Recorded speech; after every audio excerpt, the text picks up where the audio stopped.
ஓகேயா? சரி. நீ எது உனக்கு ரொம்ப எந்த செஷன் ரொம்ப அட்ராக்டிவா இருந்தது? கட்டுரை செஷன் தான் எனக்கு ரொம்ப அட்ராக்டிவா இருந்தது. ஏன்னா அது இப்பதான் நான் தெரிஞ்சுக்கிட்டேன், எம்ஓவி சிலபஸ் ஆக்சுவலி நம்ம பண்புகள், நம்ம நல்ல எண்ணங்கள் அதை தான் உயரப்படுத்துது. சில பேர் இந்த நெகட்டிவே ஃபோக்கஸ் பண்ணுவாங்க.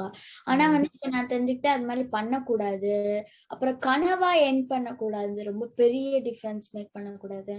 அப்புறம் நம்ம ஓன் ஸ்டைலே இருக்கணும், நம்ம யூனிக்கா இருக்கணும் அந்த இதுல. ஏன்னா நம்ம ஆசிரியர் எல்லாத்தையும் சேமா படிக்கும் போது ஒரு மாதிரி மார்க்ஸ் குறைவா ஆவாங்க, நிறைய வாய்ப்பு இருக்கு.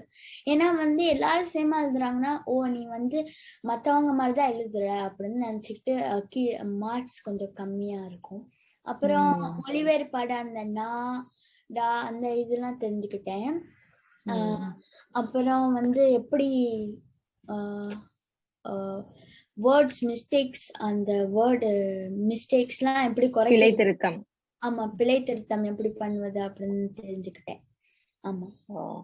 ஓகே ஓகே, சரி. நல்ல ஃபோக்கஸ்டா ரொம்ப கவனமா பார்த்து நிறைய கேள்விகள் கேட்டீங்க. உங்களுக்கு பரிசு இருக்கிறது, சரியா? நீங்க லீட்டர் வாங்கிக்கோங்க. இம்ப்ளிமெண்டேஷன் செஷன் கண்டிப்பா வாங்க. சோ அந்த செயலாக்கத்துல கொண்டு வந்தீங்கன்னா நீங்க கண்டிப்பா AL1 வாங்கலாம். உங்களுக்கு இப்ப நம்பிக்கையா இருக்கா? உங்களுக்கு நல்லா பண்ணலாங்கிற நம்பிக்கை வந்திருக்கா இந்த பட்டறை அட்டெண்ட் பண்ணணும்னு? ஆமா. ஓகே, சரி.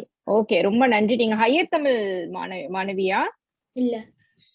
ஓகே ஓகே ஓகே, ரொம்ப நன்றி நன்றி உங்களோட பகிர்வுக்கு. ஓகே, பாய். பாய்.